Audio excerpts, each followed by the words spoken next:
welcome everybody to Three Wide in the Middle, your home for all things racing, and we got a great show for you today as we're going to be diving into stuff happening in the world of NASCAR. Of course, we've got the 61st Knoxville Nationals that literally just kicked off last night, and we've got some news in the F1 world, plus a whole lot more. So,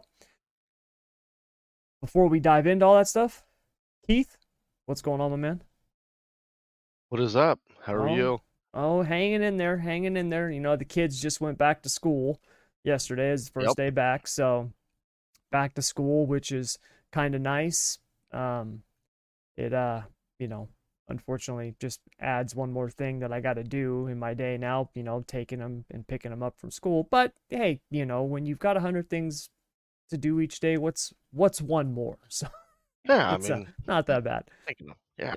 But yeah, so just doing that and trying to keep cool and just hanging in there. Pretty much Same it. here. Fortunately, it's cold off here.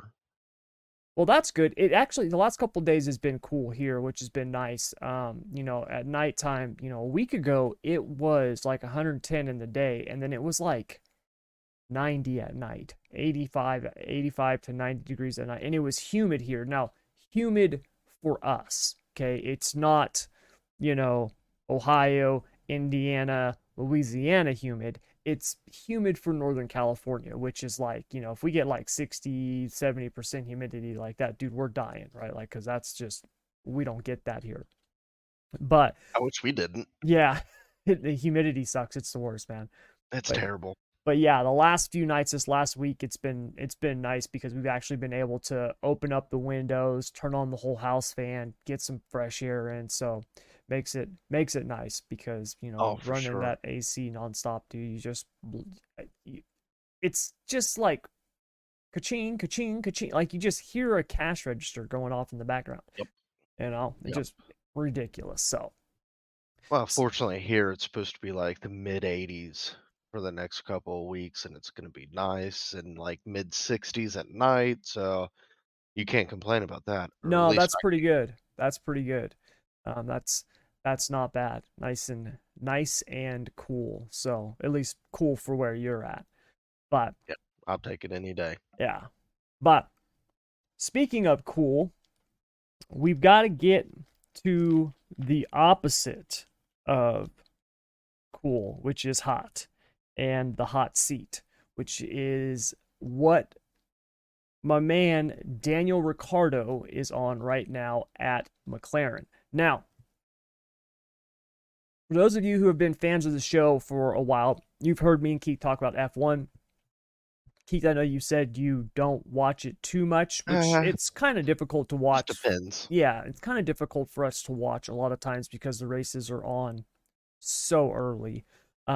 Even for me, with me out on the West Coast, where it'll be, 5 o'clock in the morning, 6 o'clock in the morning for me. I mean, it's just hard to do, so it can be hard to watch them sometimes. But I usually, if I'm not watching them live, I always go back, and at minimum, if I can't watch the full race, if I don't have time to watch the full race, I always at least watch the extended highlights and stuff like that. I follow it rather closely. And one of my favorite drivers, which probably is the case for a lot of people in America, thanks to the Formula One Drive to Survive Netflix show, is Daniel Riccardo. Now, Daniel Riccardo has kind of gotten a bad rap over the last few seasons because people are thinking of him as more of a TV personality, as more of a celebrity than a race car driver. And at the end of the day, he's one of the best drivers in the world, okay? And in F1, he's one of the best drivers there is in F1. When you consider the fact that he has 8 Grand Prix wins, okay? Now, a lot of people might hear that and you would think like, well, that's not a lot. But you have to consider, in a sport where usually, not always, we've seen, well, it's kind of swung that way again this season, but for the most part, it's usually one, maybe two teams that dominate the podium, right? Dominate. You look at what Mercedes has done up until last season, and even last season with Red Bull winning the drivers' championship, Mercedes won the constructors' championship. They were dominant for an entire decade. The only two teams to win a championship or constructors championship was Red Bull or Mercedes. That's it, right? Lewis Hamilton had a win rate of like 80%. Like, it was something insane. So when you have a sport where the top is so good and you literally have teams out there that are racing for what they call, quote unquote, best of the rest, okay? It's very hard to win when you are not on one of those top 2-3 teams. And Daniel Ricciardo did. He got wins at Red Bull. He was brought up through the Red Bull junior ranks and was a very, very good driver and showed a lot of promise. When Ricciardo was coming up and when he was coming up, I was not following F1 like I am now. I had grown up watching it. I was big fan during the Schumacher domination. Towards the end of Schumacher's run, I kind of stopped watching it because it got to a point where it was, to call it boring is an understatement. Like, it was just, it's not often that I'll watch a race and fall asleep. You know what I mean? Like, and that's what was happening because, dude, he would win by these absurd margins. Like, it wasn't even fair. It really wasn't. So I had kind of gotten away from it, started getting back into it years later, right about the time where Lewis Hamilton was with McLaren. Started getting back into it, following it then. Hamilton wins the championship at McLaren. Then you start to see, Fernando Alonso gets the championships. Then we have the Sebastian Vettel run where he knocks off 4 in a row at Red Bull. And then all of a sudden the hybrid era comes in and Mercedes dominates up until last year. And in that time, right, Daniel Ricciardo had come up and was a very, very good driver. Had won 6 or 7 races with Red Bull. And a few seasons ago in 2018, when Netflix does their Formula One Drive to Survive, the driver that they really focused on the most was Daniel Ricciardo. Daniel Ricciardo and Christian Horner, the team principal of Red Bull, were really the two stars of the show. And this not only propelled Formula One here in America in terms of popularity, but it really shot Daniel Ricciardo's stardom up to another level. And there's a lot of people who really, really like him and root for him because of literally that show. And he is one of the biggest reasons why we are seeing the explosion of the sport here in America. Years down the line, right? I mean, you look, we got a race at Vegas. We've just had the one at Miami a few months ago, right? You look at the growth of F1 here in America, years down the line, when they look back on this in history, Daniel Ricciardo's name will be at the top of that list for the reasons why we've seen the growth in America. There's no denying that. And he had done very, very well, not just in terms of celebrity and as a personality, but as a driver. And when he was in his last season with Red Bull, they've had Max Verstappen. And the year before that, the previous season, Red Bull had signed, if I'm remembering correctly, they had signed Verstappen to a very big contract, like an unprecedented contract for a driver that young at the time. Obviously, hindsight, it was worth every single penny, right? Because he's won a championship. He's going to win it again this season. And he's been absolutely incredible. But at the time, it was seen as kind of a slap in the face to Ricciardo. Here's this guy who had been really bringing along the team, kind of carrying the team, was the banner, the one carrying the banner after the Vettel years when Vettel went to Ferrari. And now you've got this guy who comes up and Red Bull's really backing Verstappen as opposed to Ricciardo. And Ricciardo decided to go to Renault. And Renault is what Alpine used to be called. The team is called Alpine now, but back then they were known as Renault. He went to Renault and did not have very good seasons. He was there for 2 seasons. There was a lot of problems with the car, which is the one thing about Formula One is you cannot do it without the car, right? You look at Lewis Hamilton this season, he does not have a win yet. You can make the argument that Lewis Hamilton is the greatest Formula One driver to ever sit down in a cockpit, right, of one of those cars, and he does not have a win this season. And it's because that car is not performing at the level they need it to be. Not only that, Ferrari's been very good when they pull their heads out of their asses, and Red Bull has been phenomenal. And obviously, Charles Leclerc, Carlos Sainz, Sergio Perez, Max Verstappen, they're all incredible drivers. So when you have that combination, it's a very, very difficult thing to beat. And Mercedes has not been where they're normally at, and it shows. Hamilton has had some podiums, but has not gotten a win.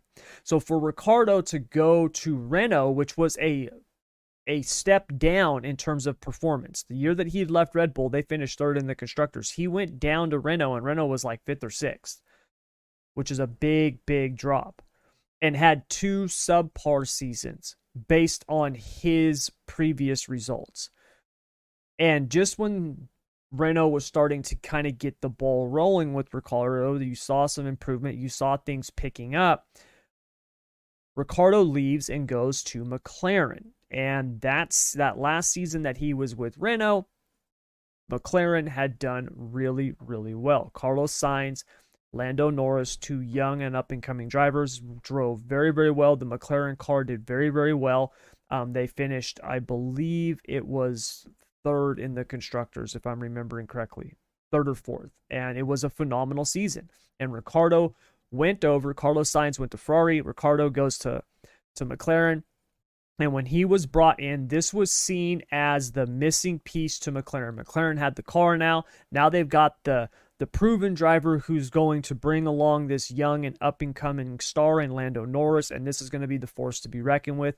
And it has been 180 degrees the opposite of that. It has been horrible. Yes, he got a win last year at Monza.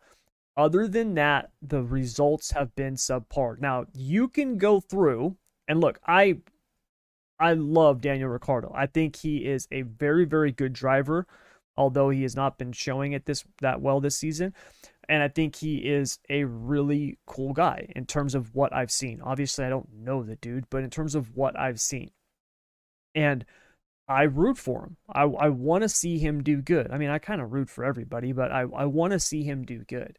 And this season, I could go out and I could find all kinds of reasons to explain away his results. Let's not pretend that McLaren has been flawless and Ricciardo has been the anchor. That's not really the case. McLaren has not provided him with a very good car. Now, on the flip side of that, his teammate, which is his direct competition, okay, one thing about F1 contracts is those drivers are contracted to have an identical car in terms of performance. You cannot give driver A all the good stuff and then driver B gets stuck with the leftovers, right? Like, that's not the way that it works. So Lando Norris has had the same car and has done better than Ricciardo. Now, Ricciardo was contracted through next season. He was supposed to run with McLaren next season. And now, if you guys have been following the news at all, Ricciardo is going to be out. For all intents and purposes, from the way that it sounds, this will be his last season with McLaren.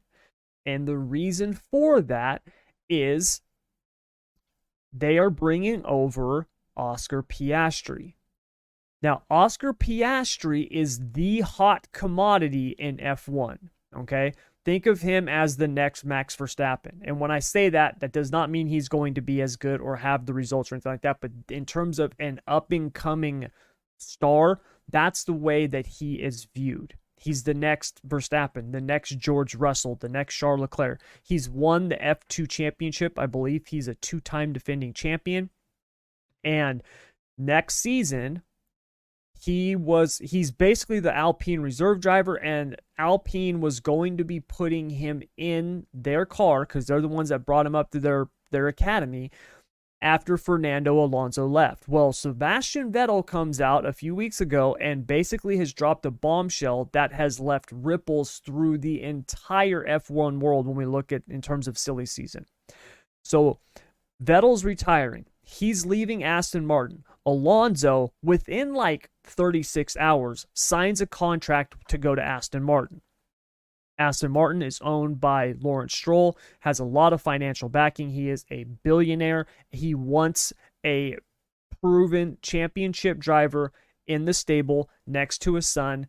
Vettel leaves. They wanted to keep Vettel, but Vettel's retiring, so they bring over the next best thing, which is Fernando Alonso. And many people out there, people who are highly regarded in terms of knowing, knowledge in F1, consider Fernando Alonso still, even at 40 years old, to be the most talented driver on the grid. Just in terms of natural talent and ability, there are people out there who will tell you that Fernando Alonso is the best. So they snatch him up, which opens up a seat at Alpine. Now, Alpine, they're thinking, hey, we're going to put Piastri in the car. They announce it. They were so confident in the deal that they had with Piastri, they announced it. And then all of a sudden, Piastri announces, no. That's not the case. And this has started an absolute whirlwind when it comes to the driver market. So there's two ways to really look at this. All right. Now, the reason why I talked about all of that stuff with Daniel Riccardo is because of this. There's a lot of people, when they talk about Daniel Riccardo, that will say his lack of loyalty towards a team is the reason why he's in the position that he's in. Now, whether or not you buy that is up to you. Okay, we can look at drivers changing teams and stuff like that. At the end of the day, it's not like Ricciardo screwed anybody over. His contract was up. He had a different offer and he took it. Okay, should he have remained with a team longer, right? Like Renault, for example, and tried to build something? Could that have been a possibility? Absolutely. If you looked at it from his position at the time, he said, I'm 31 years old. My goal is to be a world champion, and I'm running out of years. I don't think I can do it at Renault. That was his mindset. Right, wrong, or indifferent, doesn't matter. That's why he did it. He went to McLaren. Obviously, it really backfired, but that was his reasoning. Piastri was brought up by Alpine.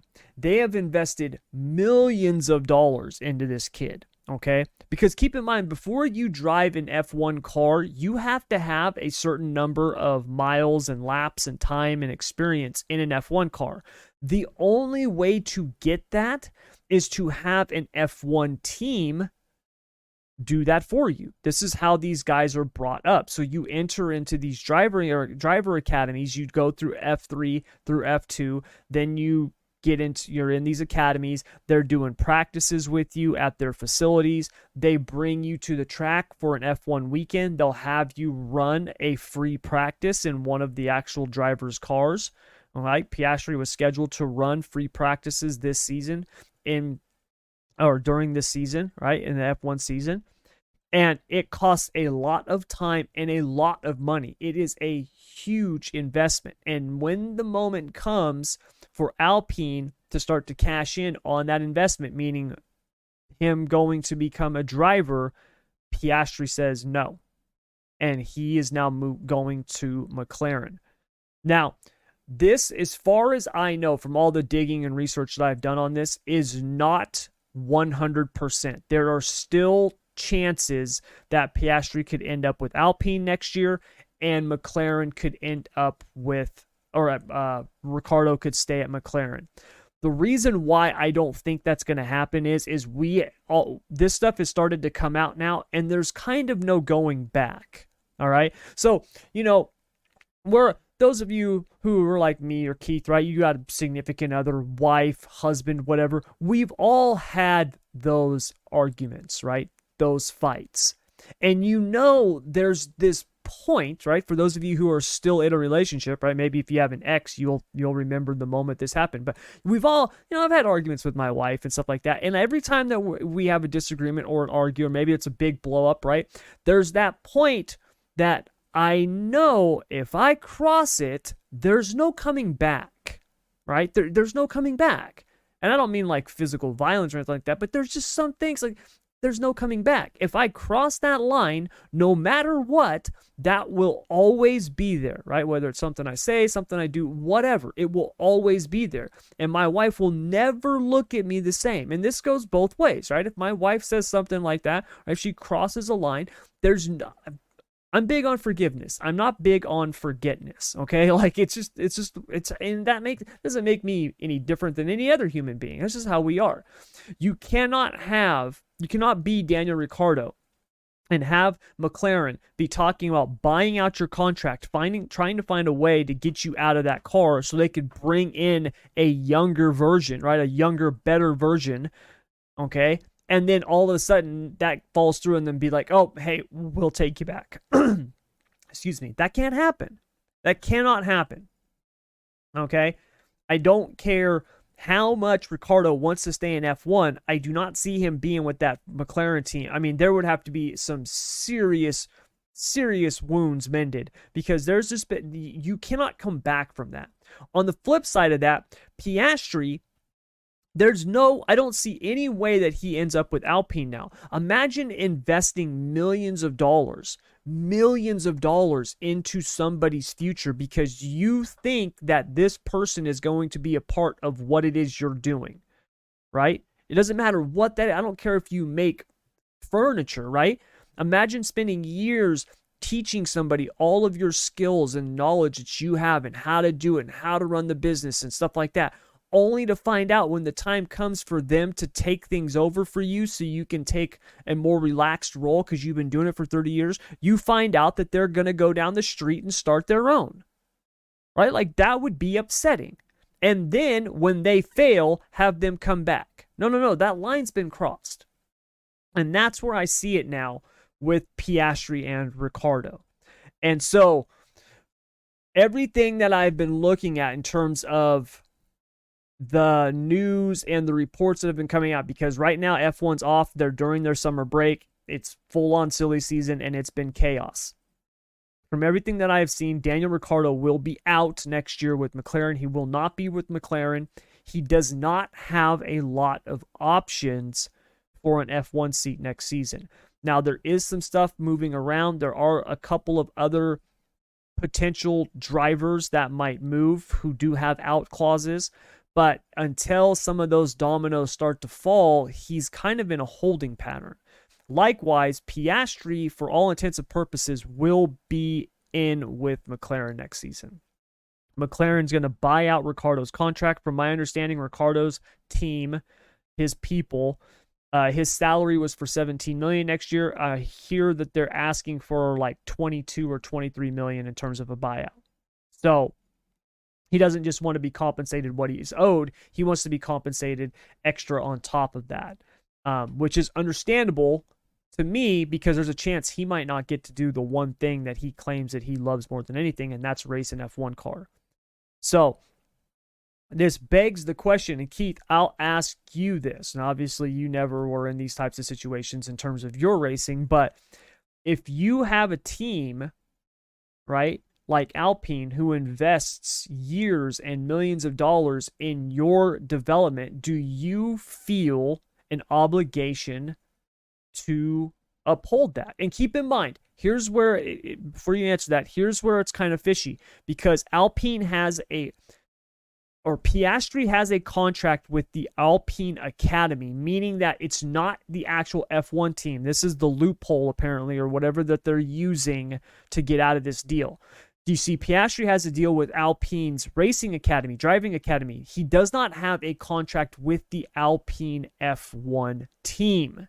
And that's how he's able to get out of this deal, from my understanding of it. I'm not a lawyer, and this will be taken to court. They have already said that. They're going to be seeking damages and all types of stuff. But if you, Keith, were brought up like that, and you, all of a sudden, the people who have been investing in you now want to put you in a ride, and you've got essentially another opportunity, would you feel an obligation to those who invested in you? Absolutely. See, I would Absolutely. too. I would too.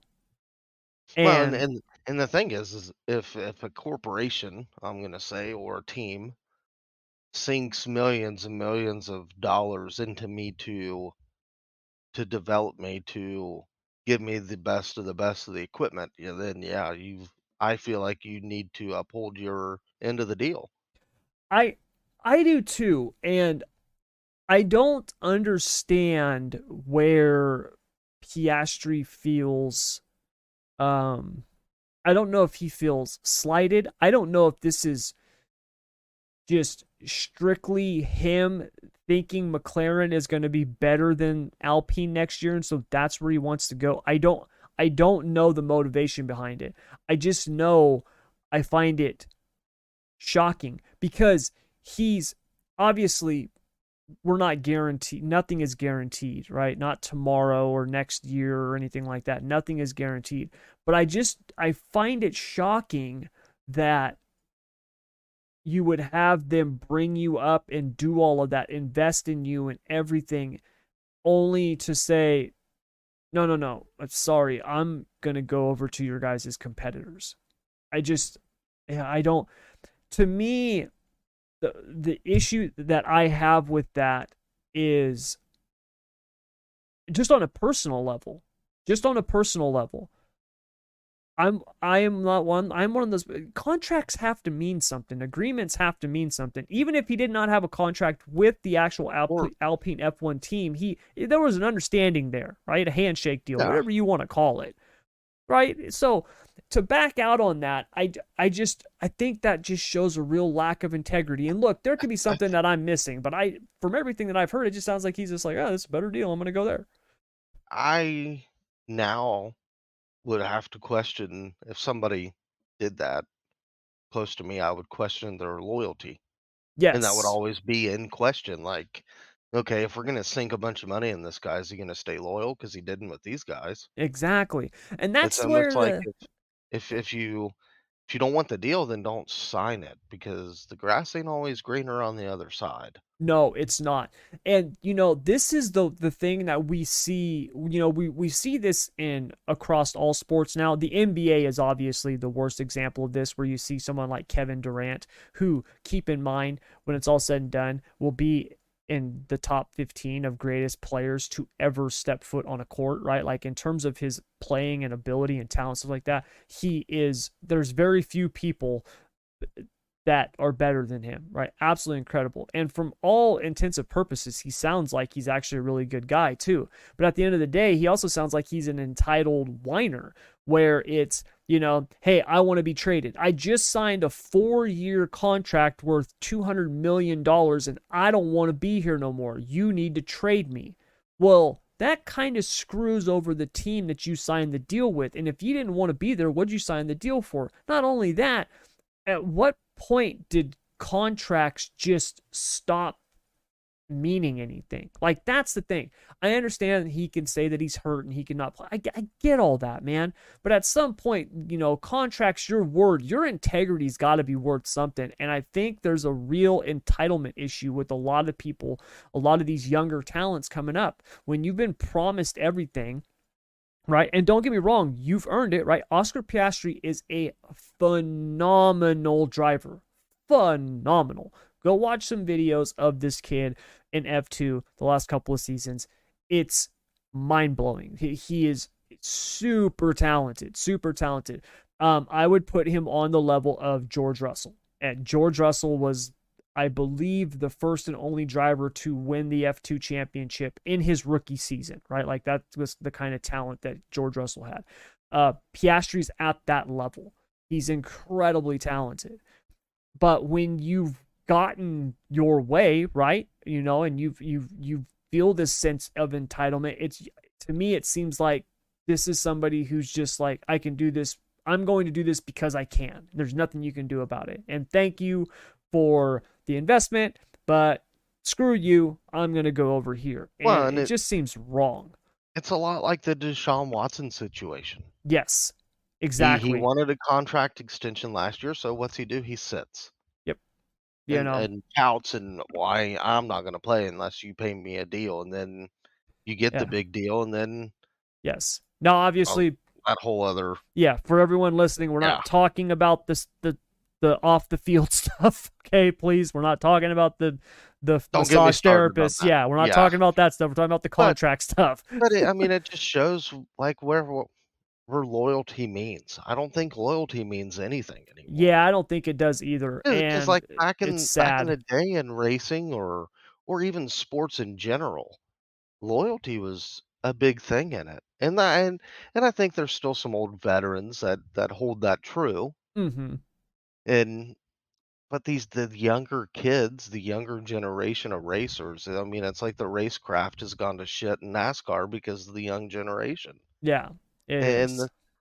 and it just shows where the loyalty is to the team, to your guys, to whatever. And if I was Alpine, I'd take it as a slap in the face. Yes, I would too. And Ottmar Snaffmeier, who is the team principal, and I'm sure I said his name wrong there, he said that they are really questioning Piastri's integrity now. And from everything that I've heard, it's not a matter, it's to the point now, like I said, they've crossed that line. It's to the point now where it's not about getting him in Alpine's car next season. It's about restitution for the investment. Hey, if we're going to invest all this and then you're not going to follow through on your end of the deal, well then you need to compensate us something, right? Like that's what it seems like it's going to be more of now.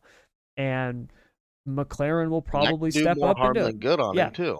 it absolutely could. It absolutely could. So it's going to be interesting to see how it plays out. We got a couple more weeks before the drivers actually get back to the track where they'll be at Spa. I'm sure there's going to be a lot of stuff happening during these next couple of weeks. And I'm sure that it will, I think it will be settled by Spa. I don't think this is something these teams want to let drag on. I think they want, while they've got this summer break, get this situation settled so they can, whatever the rest of the season is going to look like, at least know what it's going to look like and move on, because you don't want that cloud over the team the rest of the season. You just don't, for any of the parties involved. So I'm sure they'll have it resolved soon. Now, if they have to go to the civil court to get that determined in terms of the restitution and stuff like that, that might take longer. But in terms of where these guys will be racing next season, I think that will be resolved here in the coming weeks. So that's our F1 stuff. We'll keep an eye on that. Like I said, a lot of stuff happening. And until those dominoes outside of Riccardo and Piastri start to move, because I could spend 4 hours going over all the different driving possibilities and who can move where because of their out clause and stuff like that. But until something happens, there's no need to do that. So that's gonna conclude our F1 stuff. But when we get back from the break, we're gonna be diving into we got a couple of things we got to do, one of which is our NASCAR driver stock game, because I forgot to do it the last podcast we did, and last week we actually didn't have a pod, which was once again my fault. So we'll be diving into that, plus a look at the Knoxville Nationals and last week's race at Michigan. So see you in a sec. All right, so we've got the updated numbers for our NASCAR driver stock game. If you guys remember, we started doing this at the beginning of the season. Every driver is given a share price or a cost per share. Me and Keith were given $1,000, and then we invested it in the different drivers. Now, the way that we came up with that cost per share was we used the driver rating statistic that you can see on, I think it's NASCAR.com, their statistics. We took that number, divided it by 10, and then each win is a 25-cent bonus. So we invested in our drivers, and then we follow them throughout the season. So the Q3 or Q2 numbers are in. Q3 we actually started a couple weeks ago, but like I said, we forgot to update you. So these are the numbers from the start of Q3. We will be revisiting this here in just a couple of weeks when we go into the playoff. But After last quarter, Keith was up a little bit. He came into the start of the quarter with a little over $1,000. His numbers went down a little bit to 879. He had Tyler Reddick, Kevin Harvick, Joey Logano. He had two positions of Chase Briscoe where he basically invested in Q1 and Q2, and then Martin Truex Jr. Those overall went down some, and he was at 879. So he updated his portfolio. He held on to his Q2 Tyler Reddick position and then invested more in Tyler Reddick. So, Keith, you now have 29 total shares of Tyler Reddick for an average cost of, I believe it's $9.30 per share. You got 25 shares of Alex Bowman at $8.43, 25 shares of Michael McDowell at $6.60, and then 31 shares of Eric Jones at $7.42.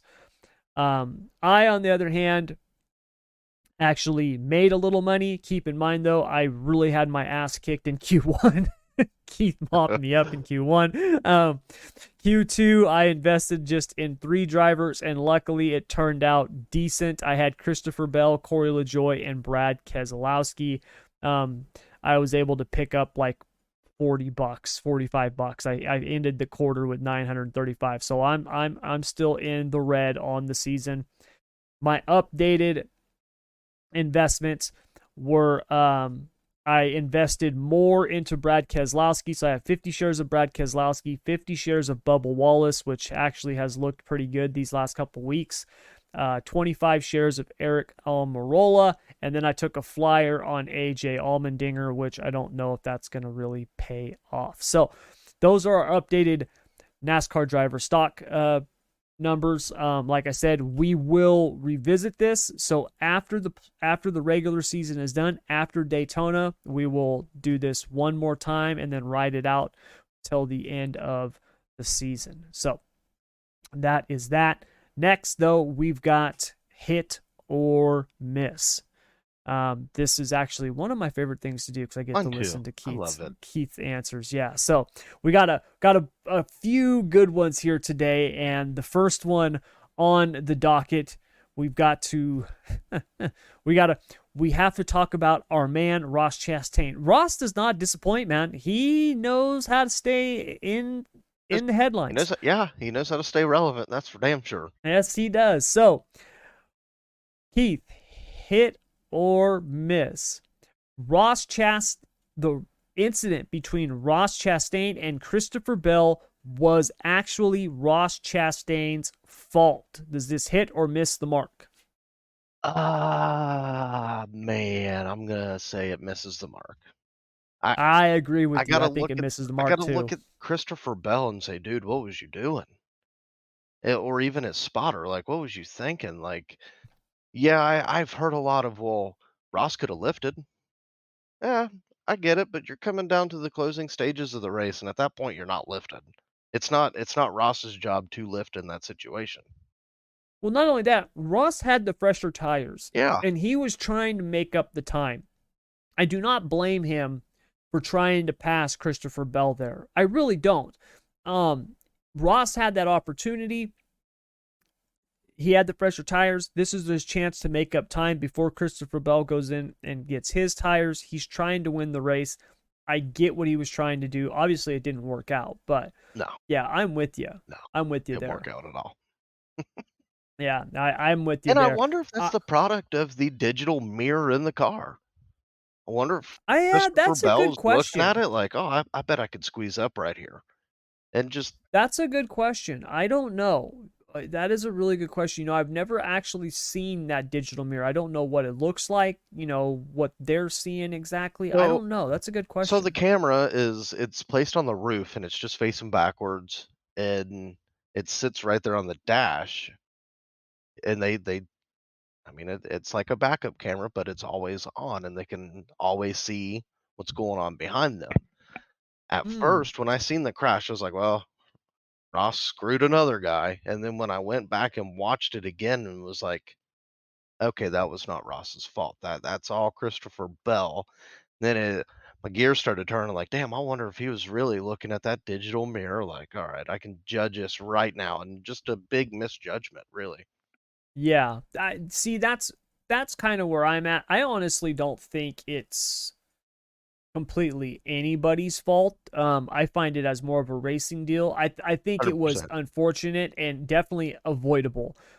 Christopher Bell had 6 car lengths. I mean, he had a lot of real estate below him. Ross Chastain had Christopher Bell and then the wall. Like, he didn't have a ton of room there. Yeah, and So I Bell had more room to go down than Chastain had to go well, up. and I keep hearing the whole, well, Chastain could have moved up. He had a foot away from the wall. He couldn't went Yeah, any higher.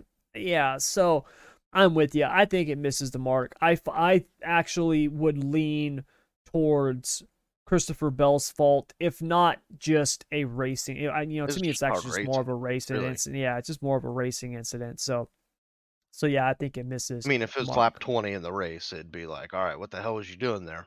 Lift a little Yeah, bit. But exactly, yeah, exactly. at that point in time, you just can't lift. Yep, I'm with you. I'm with you. All right, next one. After his win in the Ironman 55, Brad Sweet has now the momentum going into the second half of the Outlaws season. Does this hit or miss the mark, Keith? I think it's going to hit the mark. I think so too, man. Because, I mean, I, They got to figure, they seem to have gotten it figured out. I think it was 2 weeks ago, and I said, well, he's got to prove a little more. And he proved a little more. He went out and won another race. That's 2 on the Yep. year. And that's somebody that you don't want to get on fire. You don't want him to catch No. fire if you're the bottom 3 underneath him trying to catch him in points. Yep. Because now Brad Sweet could turn into Brad Sweet of last year, the year before, Mm-hmm. and the year before that. And now with a little momentum on their side, that plays a big factor in racing.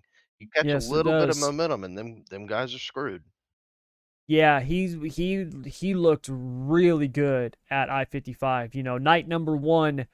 I mean, for all intensive purposes, he should have won that race. The what Macedo did on that last lap was just incredible to get around him like that.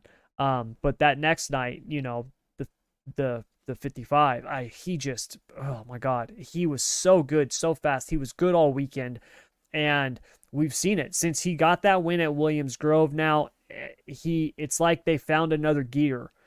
And yeah, David Gravel is still within. He's like 60. What is he? 68 points back. 68 points behind. Macedo is 114, and Sheldon is 150. Um, that's not insurmountable. They can overcome that. Definitely Gravel, but Brad Sweet's looking really good, man. And I don't think they're going to have fall off now. I think the opportunity for one of those 3 guys to get into that points lead and take command was the first half of the season. I think that opportunity is past now. I think that door is I agree. closed. I agree You know. 100%. Yep. And if that Napa team, if they keep doing what they're doing, they're going to end up with their And, 4th straight and championship. and I think the best person in the best situation to get him is, I hate to say it, but David Gravel's right there. Yeah. David Gravel has a very good shot. He does not. To me, David Gravel is actually, he doesn't have the ceiling of Sheldon, meaning, like, I mean, Gravel can get hot, but he doesn't get like Sheldon hot, right? Where he's going to win 5 Yeah. out of the next 6 or something like that, right? Like, Sheldon is Isn't he one of those guys when consistent they're, hot? yes, but his floor is a lot higher though. Gravel does not have nearly the off nights that like a Sheldon will have, right? Like, Sheldon can go out and win 2 races in a row, and then the next night he finishes 24th, and you're like, dude, what happened? Yeah. Like, what did you do? Where Gravel doesn't do that. So the problem is that Gravel is good. He's fast, obviously.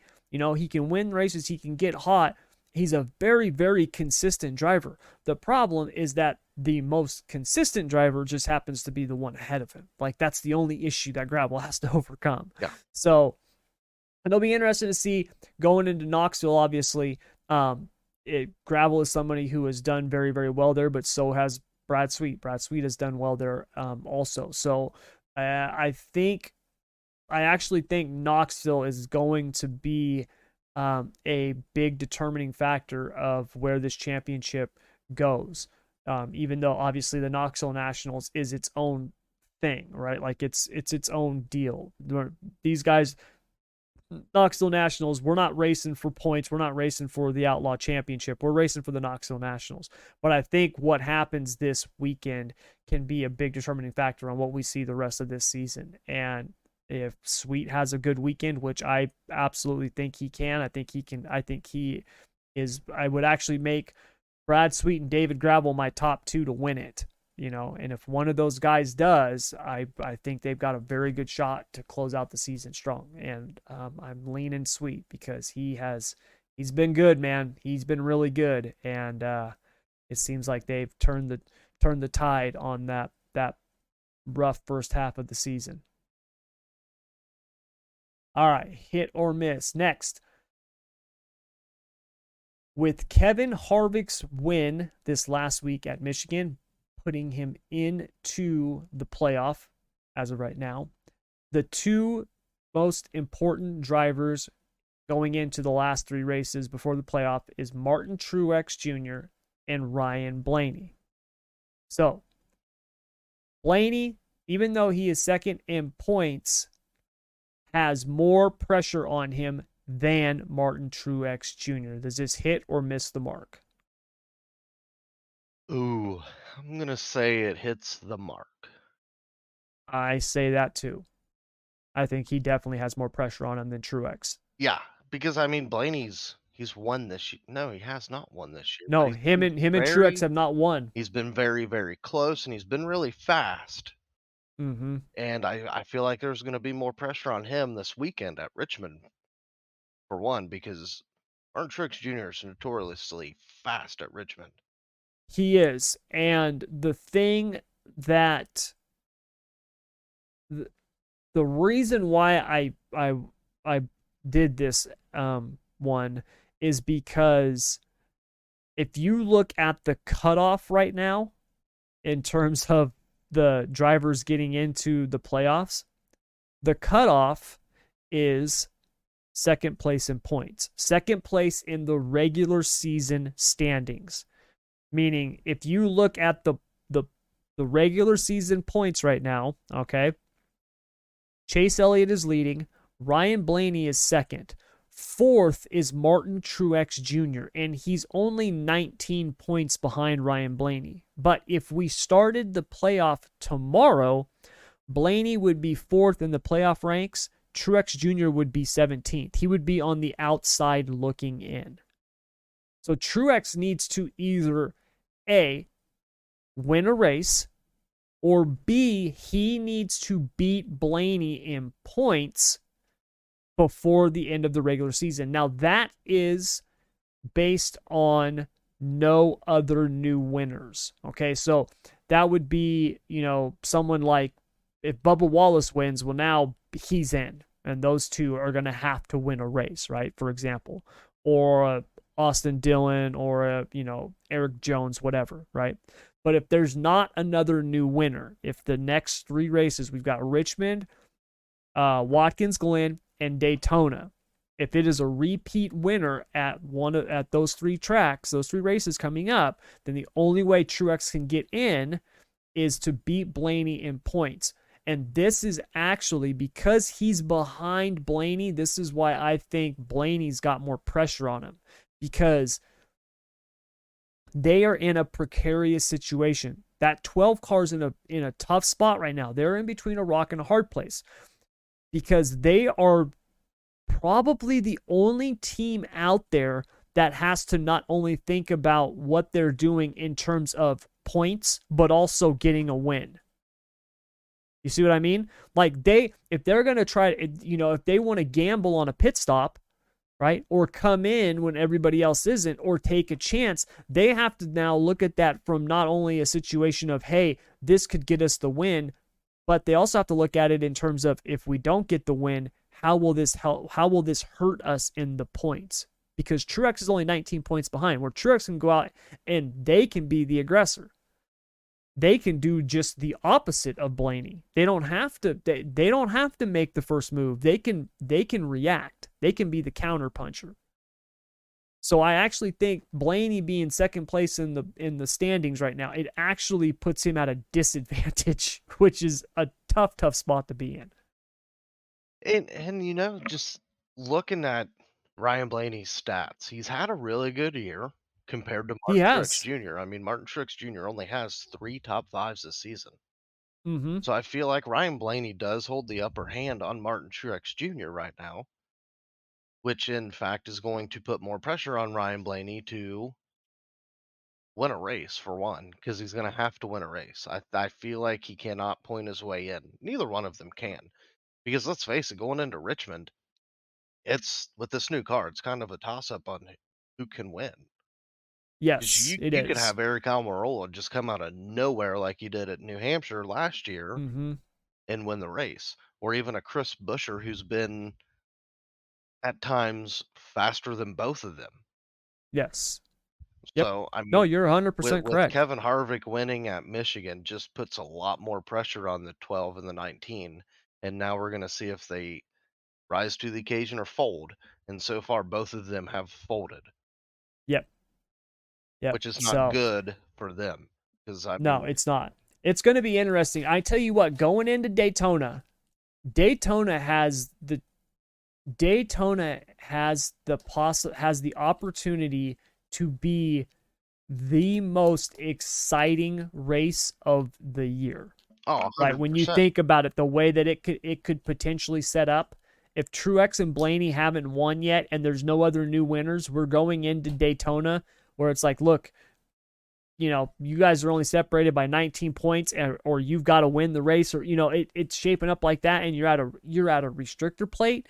It is going to be insane. Yeah, It's going to be and I insane. don't think you'd want to go into Daytona in that kind of situation for one, because No, there's a guy back here just lurking, and Michael McDowell. He's been impressively fast every week. Yep. And I feel like Yeah. he's gonna I think he's gonna be a big player when it comes to Watkins Glen and Daytona. So I mean, if I'm them guys, you gotta be on top of your game every single Mm-hmm. week, because especially at Richmond, Kevin Harvick was fast there this past time. The last time they were there, Denny Hamlin was fast. There, I don't know. The cream's gonna rise to the top, and we're gonna see who. Not only that, but the 23 car has been doing better these Yeah, last 3 and I weeks. mean, yeah, And Bubba Wallace is a legit plate racer. You can say what you want about his win and the weather and whatnot, whatever. You can say what you want. At the end of the day, he kissed the girl, he got the money, he got the trophy. yep. Okay? But that dude is a legit force to be reckoned with on those plate tracks. Yep. He really is. He knows his stuff. And he's got a good car and a good team around him. And not only that, this was a topic or a point that I had heard on another podcast. I can't remember who it was. I can't remember if it was DBC or Junior Download. But when you have a basically kind of like a sister team like JGR, right? You got a car owner like Denny Hamlin, right? Like those are good people to have in your corner if you need a push. You know what I mean? Like if you're in the draft and you need a little help, right? Like that's good backing to have. So there's definitely a lot of people that are still contenders in this, right? Like we could go to Watkins Glen and AJ Allmendinger could win the race. Oh yeah, Like what does 100%. that do? You know what I mean? Like what does that do to the points? So Truex and Blaney really need to pop off a win to lock themselves in, because they need to control it. Like you always hear in boxing or MMA, don't let it go to the scorecards, right? You better put them away. Don't let it go to the judges, because if it goes to the judges, I don't care how good you did. At the end of the day, there's no guarantee you're walking out of here with the win. No, And that's what it's looking like for Blaney and Truex. So and, one of them better get a win. and fortunately for both of them, the last time they were at Richmond, they finished 4th and 7th. Yeah. So I mean, they could come in and have a really good race, but then again, we've seen a lot of crazy shit happen this season. We have. And We have. and I am you can't go into Richmond and be like, "Well, we ran good here last time, we'll run good again." You can't base it off that this year with this new car, Nope. especially with Martin Truex Jr. and Ryan Blaney. They've been I mean, Yep. Blaney's been a little more consistent, but they neither one of them can close it out. How Yep. crazy is it that we're talking about these 2 potentially missing the playoffs, and I'd say they're both elite caliber racers. Absolutely. Absolutely. Truex has seemed to have kind of gotten his mojo back. The the the first part of the season he was struggling, did not like this car. This kind of mid portion of the season he has definitely been much more in contention, much more consistent, seems to have much more speed. And if he can get into that playoff, I think he's an absolute force to be reckoned with. Yeah. Blaney, I mean, he should have 2 or 3 wins. There's been 3 or 4 times where he was hands down the best car on the track, and then blows a tire or something, And DNF, something like that. I compare Martin Truex Jr. this season and Kevin Harvick, both elite race car drivers, and Mm-hmm. have completely struggled with this new car. Yep. And I don't think you wanna back either one of them in a corner No. because of the fact that they are elite race car drivers. And I think Rodney Childers, Kevin Harvick's crew chief, came out and said, "I was being too stubborn with the car. I was trying to do stuff that we were doing last year and in years past with this new car, and you just can't." He goes, "I threw that whole book away, and now we're back to doing things the way we know how to do things, and I don't think that's good for everybody else." No, I actually think that Kevin Harvick He's gonna is be a the legit scariest contender. guy in the playoffs, I think. Yep. Yep.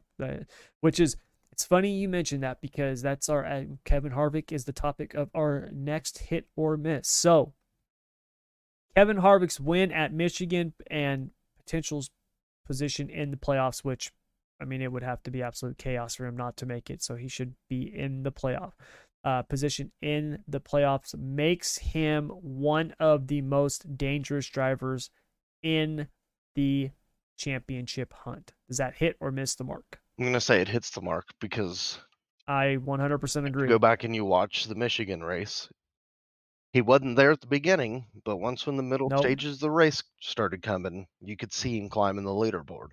Then once when There's a reason why they call him the closer. Like, exactly. you know what I mean? Like, there's a reason why. And I go back to the 2014 season when he won the championship. Look how many times he was backed in a corner, needed a win, and he got it. Needed a win, he got it. Phoenix needed the win, dominated, got it. Went to Miami, won the championship. Now with the new car, like I just said, Rodney Childers came out, said I was being stubborn with the new car. I was trying to do things that we were doing in years past, and you just can't do it no more. So I've scrapped that idea, and now we're doing things the way we should be doing it. If I'm Kevin Harvick, or sorry, if I'm the rest of the field, I'm terrified because you don't want to give this man the keys to the house. Yeah, I'm with you. I You agree. just don't. Um, And he showed it at Michigan. When he got out front, he was gone. Like absolutely gone. And Denny Hamlin had by far the fastest car, and Bubba Wallace both. They both had the fastest cars of the weekend. They could not catch him. Why? Because Kevin Harvick he's still got it.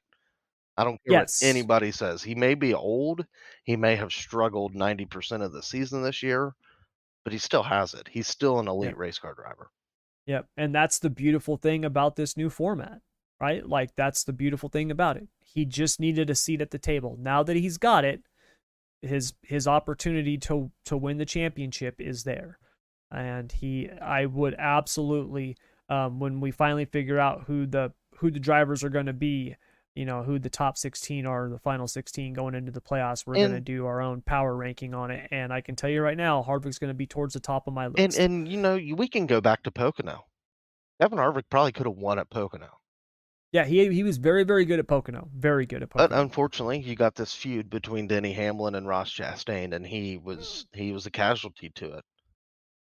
which is unfortunate. Very unfortunate because I really feel like he was going to finish third and then probably win the race on technicalities. But still, Yeah. Kevin Harvick's not a guy that I'd back in the corner. If I was to start a NASCAR team tomorrow, I would pay the man to drive my car. Why? Because he is still a badass. And Oh yeah. and if you go back and you look at this season and even last season, when you take practice time away from Kyle Busch, Kevin Harvick. It's gonna hurt them more than these younger guys that just jump in and drive. Kevin Harvick and Kyle Busch are very similar. They need seat time in the car to figure out what exactly they need. But here lately, it's like, all right, well, we got this. We'll figure it out on the fly. And they've done a damn good job the last, I don't know, 4 or 5 races. Yeah, they have. They've done a really good job. They're picking it up. They're picking up at And the right and now time. they're going to a place in Richmond where they finished second this season. So Yeah. if I'm Martin Yeah, Truex I Jr. think and, he's going to and be. Ryan Blaney, I'm shaking like, damn, we woke up the sleeping giant. Yeah, we need to get our shit together because the walls are closing in fast. Yep, it is because they're running out of time. There's only a couple of weeks left, and like I said, you've got Richmond, you've got Watkins Glen, and then you've got Daytona, which is obviously the biggest wild card of them all. So yeah, it'll be an interesting couple the last few weeks. I'm looking forward to it. All right, last one. Hit or miss. Ty Gibbs' continued impressive performances is now guaranteeing him a ride in the number 18 JGR car next season. Does that hit or miss the mark, Keith? I'm going to say it hits the mark. Damn, we are 100% in agreement across this segment. I I'm know with I you. have been pretty harsh on Ty Gibbs because of his immaturity. He's been very immature in the Xfinity series with Noah Gragson, with Sam Mayer, and a couple other guys. He's really turned a corner on me, and after watching or not watching, listening to the Dale Jr. download with Ty Gibbs on it, it changed my whole outlook on Ty Gibbs. I feel like he's definitely taken advantage of being in the 45, and Mm-hmm. if I'm Kyle Busch, I'm not in a good situation. You're disputing a contract. Meanwhile, Ty Gibbs just don't give a shit, and he's just there to run the car. Denny Hamlin just told him, as long as you learn, I don't care how you finish, just learn. Drive the damn thing Yeah. and learn. Don't care if you wreck it, just learn from it. Go out there and just Yep. run the car. I feel like Ty Gibbs probably could have finished in the top 5 at Michigan, and that's not a good sign for Kyle, like I said, because the kid jumped in a car that he's never drove before up till Pocono. Went home, jumped on iRacing of all things, ran the car at Pocono, got the feel for it, jumped in the car, and I think it was impressive. I think he ran impressive. Yeah, his finish, everybody can down him because he barely finished in the outside of the top 20 or inside the top 20. Who cares? He drove a car that he's never drove before. Yep. Around, went to Indy, stayed out of trouble, didn't wreck nobody, didn't get any incidents that I Which is really saying something considering the chaos we Yeah. saw at Indy. Yeah, and it's a car that he's never drove before. The whole thing's different. And then to turn around Completely different. and go to Michigan and be like, "Damn, this kid's fast." And if I'm coach at JGR, I'm like, "That's fine, Kyle. You want to walk out the door? That's fine. Ty, you're coming up next year, and I think it's going to happen. I really think it's going to happen." I'm with you. I think so too. We talked a couple weeks ago about the way, kind of Kyle Busch's attitude and the way things had been looking. And with Ty Gibbs' performance and from everything that I have seen and heard, it does not sound like JGR and Kyle Busch have come to any agreement or I should It say sounds like they're not even are close. any close to coming to an agreement. Yes. So 'Cause- I yeah, I don't think Bush is going to be there, man. I think it's almost And a set and conclusion. from what I've heard, there's been some potential sponsors say, "Yeah, we'll do it," and then they've backed out. Yes, that's one of the big things from my understanding And is the sponsorship. And if it just sucks because Kyle Busch is a polarizing race car driver. Don't care what anybody says. Everybody's has their own opinion. But you're dumb if you don't hire this guy to drive your car. And I don't care if you're Rick Ware Racing. He would immediately make your program 10 times better than what it is now. Why? Because he's an elite race car driver, probably one of the best, if not the best. Yeah, he Only is. He's an downfall is incredible talent. his attitude's terrible. The Yeah, Pocono after the Pocono race and the interaction between him and Coach Gibbs tells the story. yeah, it was bad. It was bad. So, yeah, it's definitely going to be interesting, just like we talked about in the beginning of the show with the F1 situation between Ricciardo and Piastri and McLaren and Alpine. It's going to be interesting to see what happens with Kyle Busch, JGR, and Ty Gibbs, because yeah, the more that Ty Gibbs runs Kurt Busch's car, and from the way it sounds, I don't think Kurt Busch. I would be surprised if we see Kurt Busch back in the regular season. I from Considering what's happened and him not being cleared yet, why would you bring him back for Daytona. Watkins Glen or Daytona? Yeah, exactly. And from everything that I've heard, he's safe as far as the playoffs goes. He'll Mm-hmm. make it as long as everything. I think there's only one way that he could be knocked. Actually, I don't think he can be knocked out at all.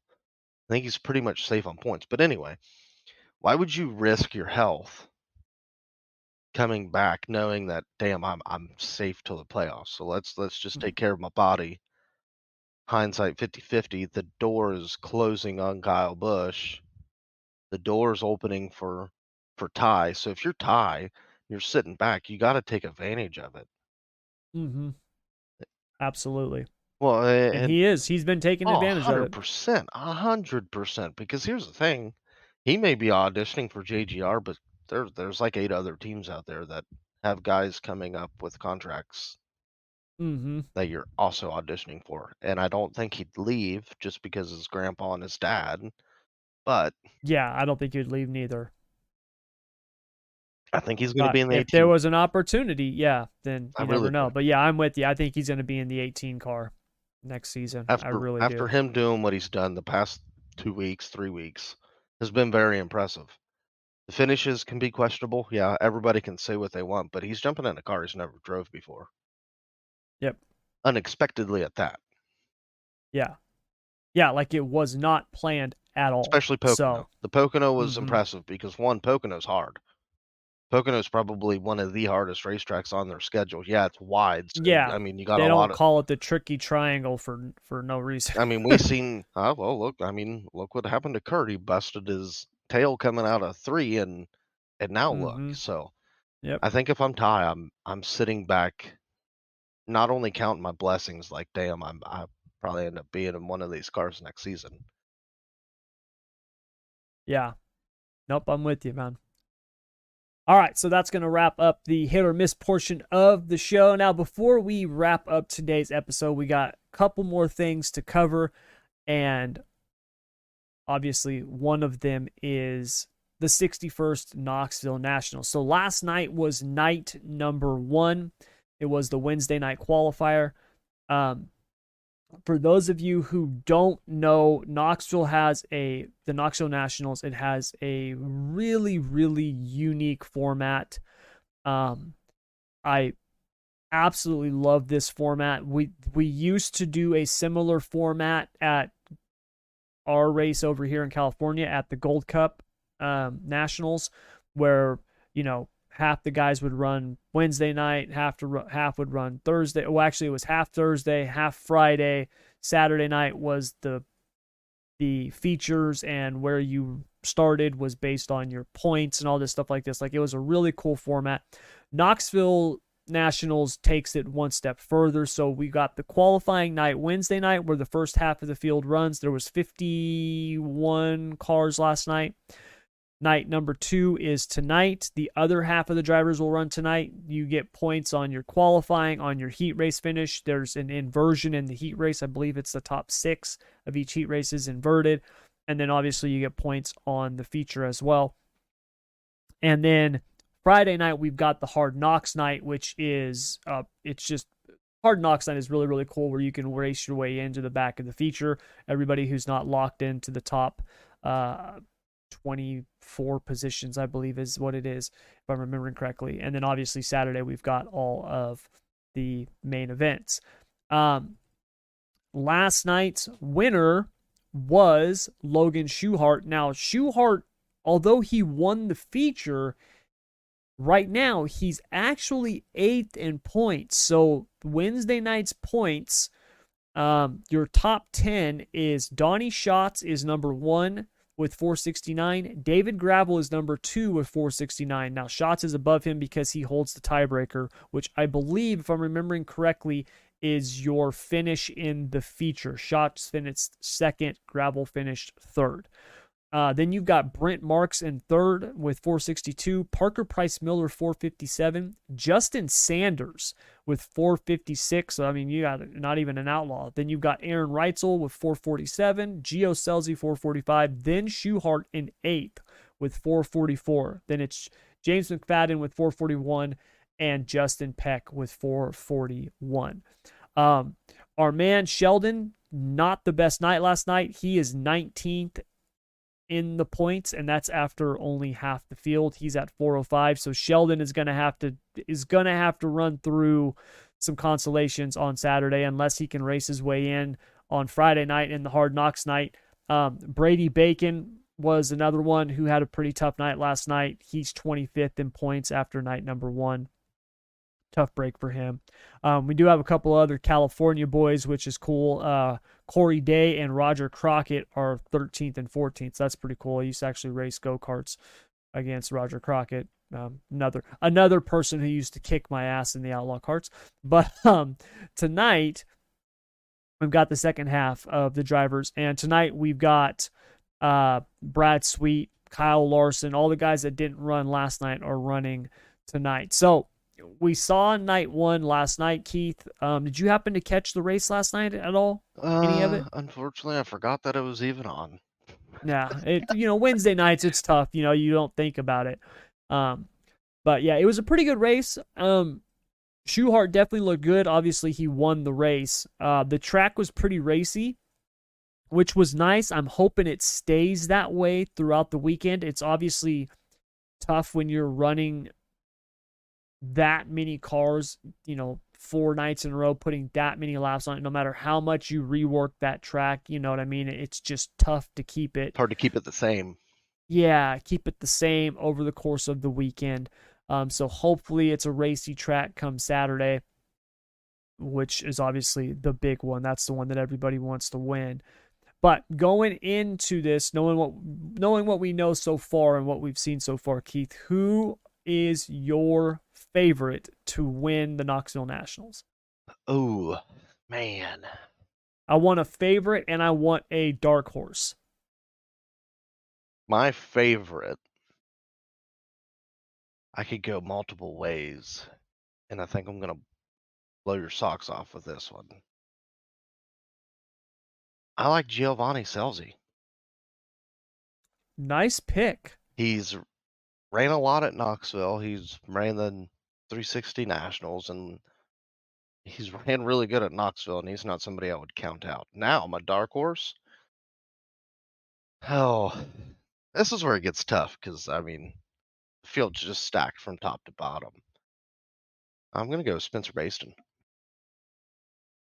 I like that pick. Spencer Bayston's a good one, man. He's a good one. He's fast. He has definitely shown speed. Yeah, especially at the bigger tracks. Yes. Yep. I'm with you there. Yeah, I like those picks, man. Gio Scelzi was actually in contention to be my dark horse. You're right. He's done very, very good at Knoxville. He's so fast, man. When you look at, some of these younger kids coming up, just their raw speed, it's insane how fast these guys can go. Like, Gio Scelzi's another one of those guys who, when he's on, like, man, he's tough to beat. Yeah. You know what I mean? He might not be on all the time, but god dang, when he is, he's tough to beat. So yeah, I like that pick. I like both those picks. My favorite is, man, I'm really torn because we were just talking about both of them, and it's tough to pick one over the other. You know what? I'm gonna go with Brad Sweet for my favorite. I am. I like it. I think what they're doing now and the way that they've looked the last few weeks, I really think they are going to be a force to be reckoned with this weekend. When you look at the type of track Knoxville is, you're talking, obviously, it's not shaped the same as a Williams Grove, but you're talking about a flat, fast half mile. Yes, it's definitely wider and more sweeping and stuff like that. But, coming off of what they did at Williams Grove, and then obviously winning the Ironman 55, should have won the Friday night show as well. He's just looked really, really good these last few weeks. So I'm going to go with Brad Sweet for my favorite. Now, my dark horse, I'm really torn on this one because I've got two guys that I like. I'll tell you the first guy that I like. I'm gonna actually the first guy is my honorable mention. I'm just gonna mention him because I was really impressed with what he did last night, and that was Parker Price Miller. I was really impressed with his run last night. He's fourth. Yeah, he's fourth in the points right now. Obviously, that was just half the field, but I was really impressed with what I saw from him last night. But my dark horse pick is gonna run tonight, and hopefully, he'll do as well as Parker Price Miller, and that's good old sunshine. I'm going Tyler Courtney. I think Tyler Courtney is absolutely, we've seen him show out in these big events, yet for some reason when it comes to these big events, he's never talked about as one of the guys to beat. Now, I don't know if that's because he runs the All-Stars and not the Outlaws consistently. I don't know what it is, but that's my dark horse because I think, once again, he's one of those guys when they're on, God damn, they're tough to beat, man. I think so. I'm going to go sunshine. I'm going to throw out an honorable mention also. All right. I'm going to throw out Brian Brown. Brian, that's a good one, man. Brian Brown has looked really good. Win a natty at Knoxville because he's a badass when it comes to Knoxville. That's a really good one. I like that one this year. I really do. Yep, I really like that one, man. That is a very, very good one. You have like 100 and something entries and it's stacked from top to bottom. Yeah. Yep. Well, Brian Brown, he runs, I believe he runs the track championship at Knoxville, if I'm remembering correctly. He runs the 410 track championship at Knoxville. Him and I want to say Reitzel both do. Aaron Reitzel. Yeah, Reitzel's been there a lot this year. Gio, of course, has been there a lot. Yeah, I'm trying to look. Yep, he has. So Aaron Reitzel is actually leading the 410 points. Brian Brown is second. Reitzel has 4 wins on the season. Brian Brown has 3. So I like that one. Brian Brown definitely, and he's done good with the Outlaws too, just overall. And I think the secret weapon that he's got in his back pocket's the dude. Yes. Being his crew chief. That's a good thing to have. It's a very good thing to have. Yes, it is. Yes, it is. Because I think the dude's had a lot of success at Knoxville also, and that only helps. Yeah, absolutely. So, yeah, it's going to be fun. Knoxville's always one of those events. I mean, obviously that's one of the crown jewels in sprint car racing, and it's a really, really cool and unique event. I always love watching it. And they deserve a big kudos this year because I seen the payout structure for the whole event, and I'm sorry, but I don't think there's a sprint car race that's going to pay as good as the Knoxville Nationals, whether it's a B main, a C main, or even the dashes. I mean, it's all paying really well. So the guy that runs the Chili Bowl, take freaking notes, dude. Yeah. Yep. It's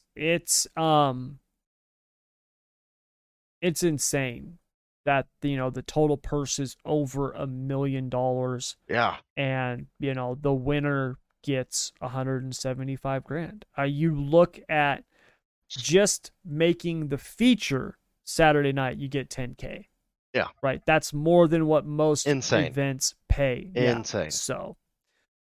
So yeah, I'm with you. It's really, really cool, man. Obviously, it's a big deal. So yeah, should be fun. So that is gonna do it for this week's show. Now, you guys, really quick, couple things. First, sorry about last week. I know we missed last week's pod. That was 100% on me. I had a ton of stuff that was happening.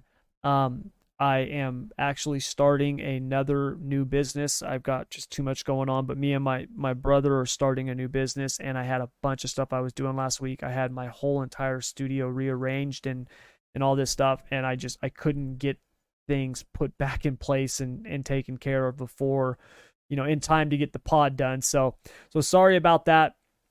Hopefully won't happen again. But if you haven't checked out the YouTube channel, head over and check that out. 3 Wide in the Middle. We've only got a couple of videos up, but I am in the process right now of making more, doing more clips, getting those up. So if you want to go head over, check that out and subscribe so you can see the video version of the show, or at least clips of it.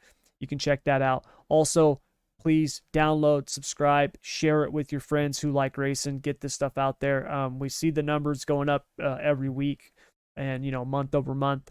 Even though a lot of times it's just a slow grind up, we're happy with it, man. The fact that the show is getting out there more and more, even just a little at a time, it's awesome. So thank you very much for doing that, and keep on doing it, because it really, really helps, and it's making it a little bit easier for me, to start going out to some of these other businesses and brands and companies and stuff like that, and making a pitch to, get some backing so we can get this thing out there even more. So thank you guys for doing all that stuff, and keep doing what you're doing. And yeah, if you do that, we will be back here again next week. So Keith, my man, enjoy your weekend. Absolutely. You too. I will absolutely do that. And all of you out there, have a good weekend. Enjoy the Knoxville Nationals and, of course, the chaos at Richmond. I'm sure it will be chaos, so enjoy that as well. And we'll be back here next Thursday. And until then, as always, take care.